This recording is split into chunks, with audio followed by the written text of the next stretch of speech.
Should you train legs as a calisthenics athlete who wants to achieve planche or front lever? Absolutely fucking no. If Spain cooked with one thing, then it's definitely the parks. We have every bar we can imagine. We have those little things there. And we even have the dip bars here, like the thick ones. We have literally everything we need for a good session.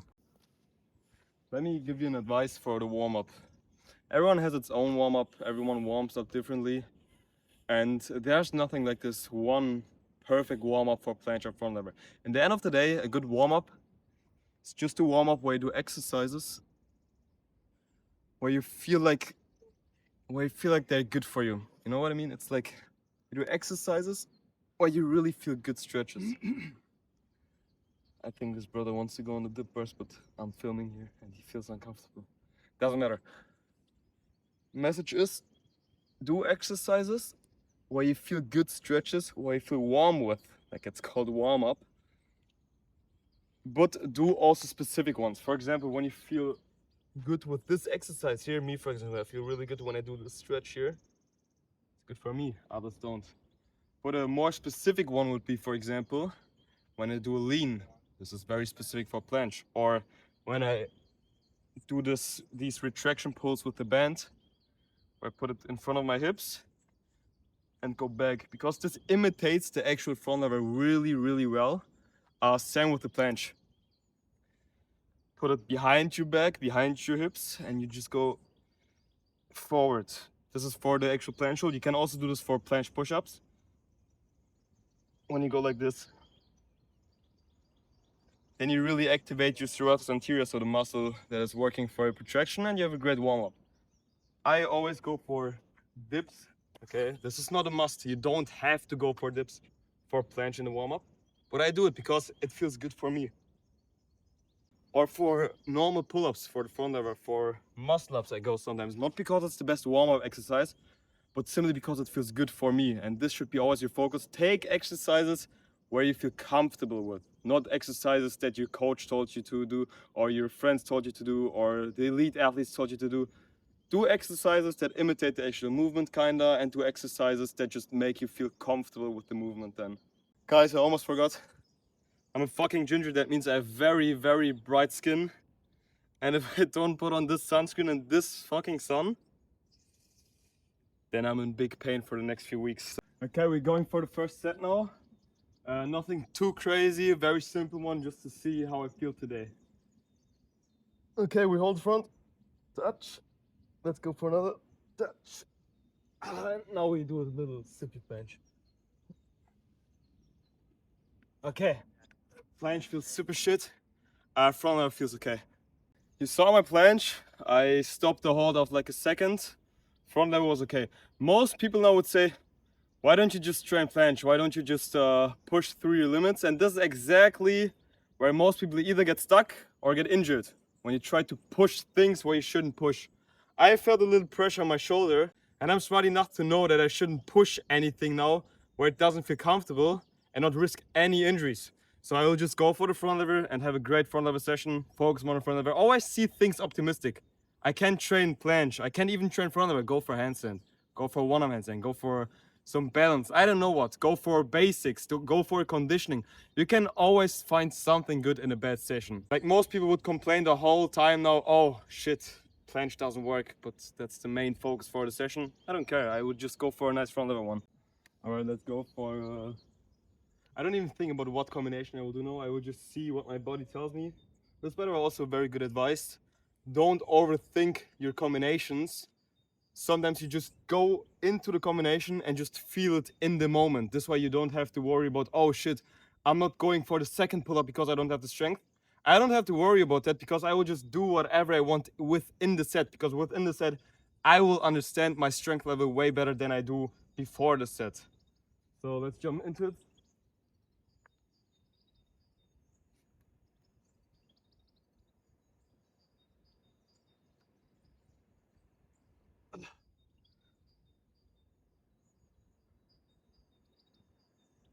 Okay, was okay. Felt a bit rusty.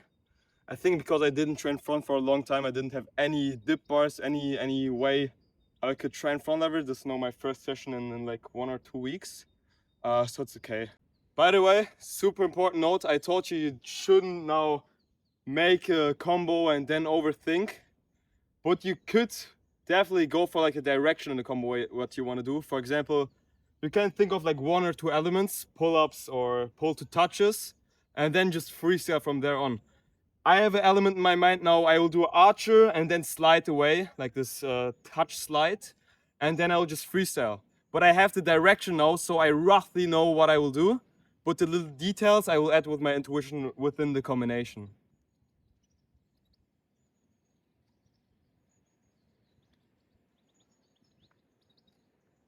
Oh, fuck that. Oh. That cracked, bro. That cracked something in the shoulder. I'm getting old. Okay, back to the question from the beginning of the video. Should you train legs as a Cali athlete? And I said absolutely fucking no. But actually it's an interesting question because it only depends on you individually. Like, do you train calisthenics to have peak human experience? You train calisthenics to fly in a planche and just be one of the best in the world? Or do you train calisthenics just to be healthy and, I don't know, look cool? Like have a cool physique? Because if it's the second one, go train legs. But if it's the first one, hell yeah, like skip those legs. I mean, every single pound that is more on your legs just makes everything so much harder. And I wish even I had even less legs. Okay, I wish even I had even less legs and more on the shoulders. But I think this is a conversation many people are not ready to talk about. But I gained enough confidence to say I don't give a shit about my legs because I'm not a bodybuilder.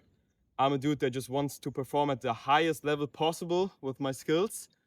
And that's all about it. And maybe in a few years when I'm get tired of the sport, which I don't think will happen, then I'll maybe switch a bit to building more muscle on my legs. But for now, that's it. Let's go for another grip now. I really like supinated and front lever. I really see this rarely, honestly. I always see like the normal force grip. Supinated is something really underrated. So I'll go for one now.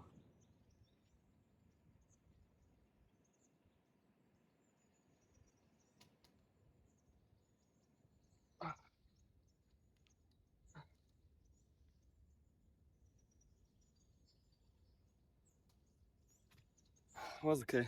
I've noticed there's a inflation of calisthenics coaches in this space here. Everyone who learned his first full planche, even first straddle planche, writes in his Instagram bio, calisthenics coach, I help young men to get their dream skills in calisthenics. And then you go on their account and you see like 0 results of clients or anything. And cool, like do your business. And exactly these people always write me on Instagram, bro, Kerem, tell me your system. How do you always make these results from like people going from tuck planche to full planche within a few months, like not even a year? And my only advice for them is invest first in a coach by yourself before you expect from other people to invest into your coaching. Because first of all, you gotta know by yourself how it feels like to invest into a coaching. I've had 3 or 4 coaches now. And second of all, you gotta build a foundation of knowledge to even help other people. I had 3, 4 coaches, okay? I gained so much knowledge from them. I have an experience of years. I went through every single level, every single step by myself. So I'm now in a position to help every single client that I have with no matter what problem it is, okay? You're in a position where you just learned your first straddle or full planche or I don't know what. Never work with someone by yourself and you just know how you got there, okay? How you got there with your own genetics, but you have no idea how to help other people with different problems, with different genetics. For example, I help people that are 180 centimeters tall. I help people that are 160 centimeters short. I help people that are 90 kg. I help people that are 60 kg. No matter the genetics, because I know how to train specifically with specific body stats. You don't know that because you never experienced this with other coaches. You never experienced other approaches, okay? And this is your number one problem. So if I have one advice for you, how to become a better coach, make your own business with that, or just grow the community, follow your passion, make a living out of this, then just invest into a coach by yourself, gain the knowledge, and then you have also more confidence to coach other people. Okay, let's go into the next combination. This will be a no false grip one. I kind of lack no false grip because I always skipped it in the past. I focus now more on it, so let's see.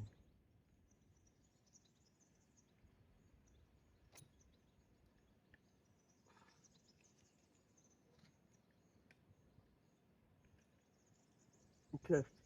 Was okay, I didn't train for a long time, so can't complain. Okay, super important advice now. A lot of people struggle with front lever pull-ups because of the grip. They know what false grip is, they know they should do false grip, and they think they are doing false grip, but they're not. Look, this is false grip. This is no false grip. But there's something between no false grip and false grip, and it's called strong grip. And strong grip is this here, okay? It's between no false and false. It's here. And this is where most people are. Most people think, oh, I'm doing the false grip, but they're actually in the strong grip, okay? I'll show you how it looks like. They enter it with false grip. They go into, I do it with the one leg, okay? They go into the front lever, and then they slip a little bit away. They still think it, and then, they're struggling because they slip down. And the most important thing you gotta do is really stretch your wrists because it's most of the time a problem of mobility, and over exaggerate with your false grip. Like really exaggerate because you will automatically slip down a bit. And when you exaggerate with your grip and you slip down, then you're in a normal false grip. If you're just in a normal false grip, enter the hold, then you slip down and boom, you're in the strong grip. And this is where most people lack the knowledge because they think they're just too weak for the pull-up, but actually they're just lacking the right grip. So when they fix the grip, it's like magic for them. They feel like, wow, finally I have the strength, even though they always had the strength but never knew how to do the proper grip. I find calisthenics super interesting because this is not like a sport where people, I don't know a single dude who says, yeah, calisthenics is just like a hobby for me. Every single dude who trains planche and front lever and handstands like seriously, and not just like some pull-ups or some dips like these basics, but like really skills and takes it seriously, says that it's his passion. And when he says passion, he means like, I don't train it because I have discipline, I train it because I fucking love it. And it's hard for me to do rest days. It's mentally hard for me to stop training when I'm injured or when I'm sick because we want to train. We don't need to be disciplined. We want to train.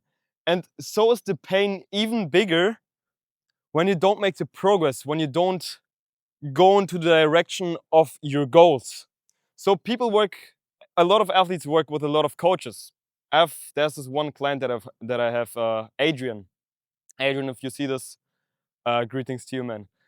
There's this one dude, Adrian, and he worked with 4 or 5 coaches in the past, and also like bigger names. And he always, like in every single time where he worked with these coaches, he got disappointed.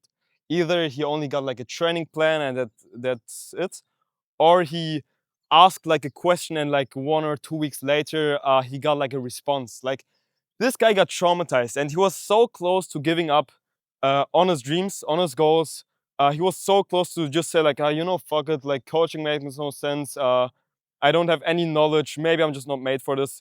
He had like really not good genetics. He's like super tall, definitely over 183, 84 centimeters. He is super heavy, but he gave it one last shot because he saw my Instagram, he saw my client results, he saw like that I help people that are like taller, heavier, shorter, smaller, whatever, to do these transformations from like tuck planche to straddle to full planche push-ups and so on. We hopped on a call. I showed him all the results. I showed him how everything works, and he was like, "Okay, Kerem, this is like the way for me to go." He didn't even ask me a lot of questions. It wasn't like a long process with him. He just was like, you know what? I want to get started. We started after 1 month. He not only understood the system, but he finally really made the progress that he was always seeking for. And now he's like really in a position where he says, "Thank you, Kerem. Thank myself that I invested in myself one last time, that I made this one last shot and didn't give up." And I have to thank him as well for doing that, because there are a lot of people that just give up after a certain amount of time on their passion, literally on their passion, on the reason for them to wake up, on the thing what they're dreaming about. I mean, be honest, how often have you dreamed about, literally in your dreams, doing a full planche? doing like front lever pull-ups, because I have, a lot of my clients have, a lot of friends that I know had this in the past or currently have it as well. And how sad is it if you give up on that passion because you got traumatized from some other coaches, or if you never made the step to work with someone to get into that direction of your goals? Because this is literally a cheat code. We're living in a time where you can just ask people to, where you can just work with people together that already went through that whole way, that already went through all the injuries, already went through all the misinformation, that already went through every single mistake, so you don't have to. Your only mission as an athlete right now who really wants to improve is not to overthink, is not to find the best system, is not to understand every technique 100%. Your only mission right now is really to find one coach that you trust, that you like, where you like his style and approach. Work with him together, invest into yourself, okay? Learn everything about this approach so you don't have to get injured, lose your passion, make the process 4 years longer, but go with a clear path. That's your only mission. You don't need to overthink anything. Just find someone that you really like, that you can trust, and work with them together. Your only mission, nothing else. Okay, this is the last combination now. I did some of them I also didn't film because they were kind of boring. Let's go for the last combination, and after that I go for simple strengthening. I don't know honestly if I will film that, that's super boring. But let's go for the combination now.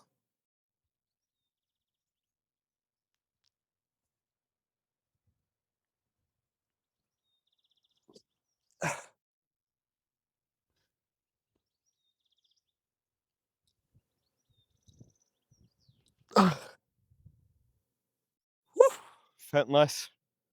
Okay, you know what? I will show you a super good strengthening method. I'm in a good mood today, so I will show you a very good strengthening method you can do in the end of the training.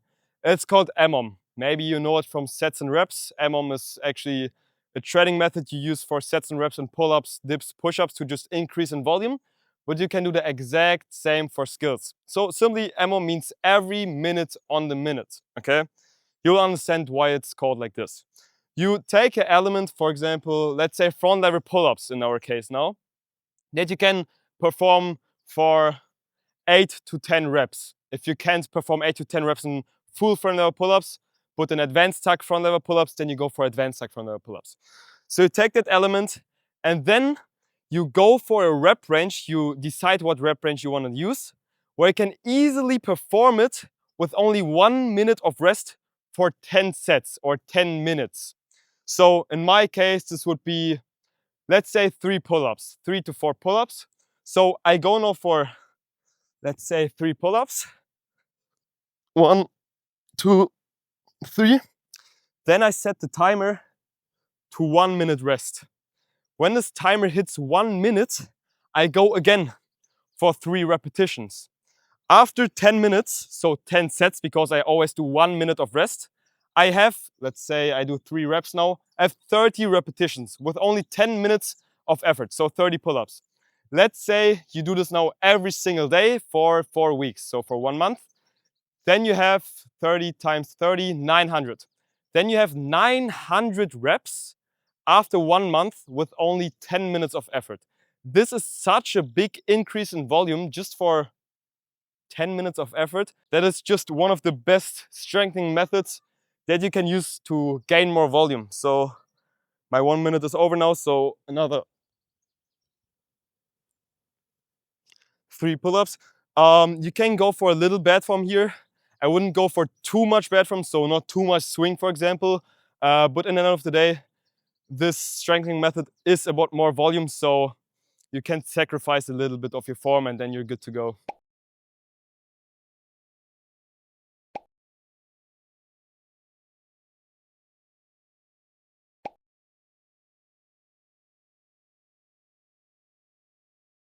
All right, guys, I'm gonna finish my strengthening now. I'm gonna finish my training. After that, I'm driving home, do some client calls, do some work.